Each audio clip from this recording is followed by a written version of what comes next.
विदर्भातल्या कोरडवाहू शेतीत फळबागा करायच्या असतील तर त्याला शेततळ्यांची जोड हवी आणि या शेततळ्यांमध्ये मत्स्यशेती केल्यास त्यापासून खात्रीशीर उत्पन्नाचा आणखी एक स्रोत वाढतोय।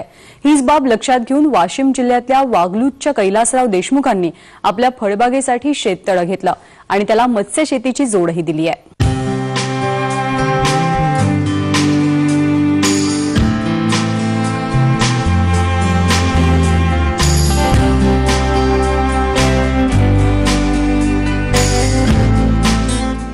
वाशिम जिल्ह्यातलं वागलूद हे 1000 लोकसंख्येचं गाव। गेल्या 4 वर्षांपासून या गावात 20 ते 25 एकरांवर संत्र्यांची फळबाग होती, पण पाण्याच्या अभावामुळे या गावातल्या बागांचं क्षेत्र कमी झालं।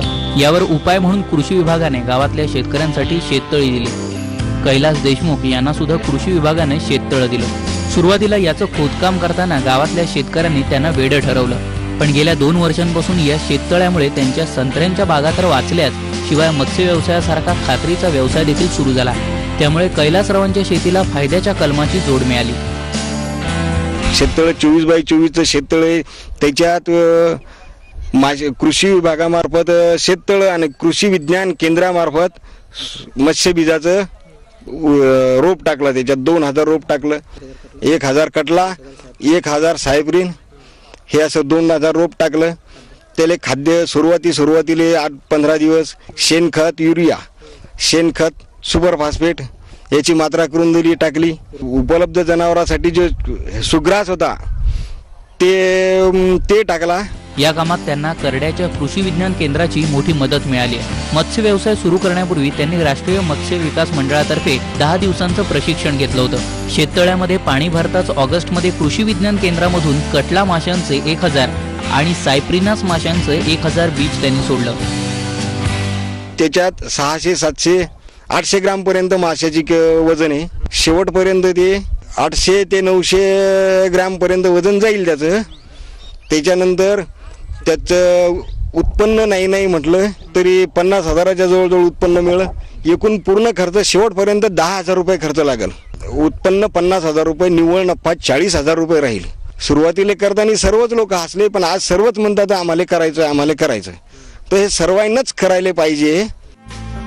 या शेततळ्यात सोडलेल्या 2000 मत्स्य बीजांसाठी ओलं शेण, सुपर फॉस्फेट, युरिया याचा पशुखाद्य म्हणून वापर केला जातो। या माशांना पुरेसा प्राणवायू मिळण्यासाठी दररोज 1 तास तलावातील पाणी तलावातच पडेल याची व्यवस्था त्यांनी केली आहे।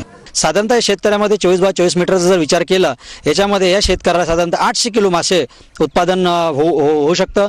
याच्यामध्ये आज बाजारामध्ये आपण कल्पना आहे की बाजारामध्ये माशांची खूप मागणी आहे आणि 100 रुपये किलो मासे जातात आहे, परंतु आपण शेतकऱ्यांच्या भाव जेव्हा शेतावर विकलं जातं तेव्हा 50 ते 60 रुपये जरी किलो भाव आपण पकडला तरी आज 40 ते 50 हजाराचं उत्पादन या शेतकऱ्याला होतं आहे।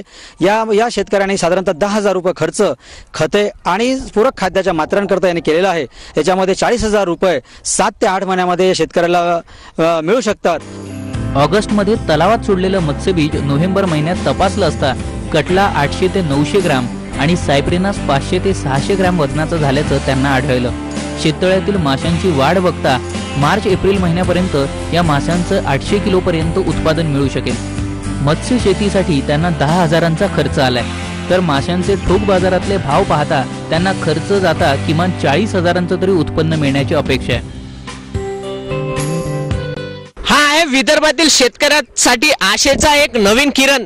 विदर्भात जरी पाण्याचा दुष्काळ आहे, परंतु शासनाने वेगवेगळे उपक्रम राबविले, त्यामध्ये शेततळे चांगलेच फायदेशीर ठरत आहे।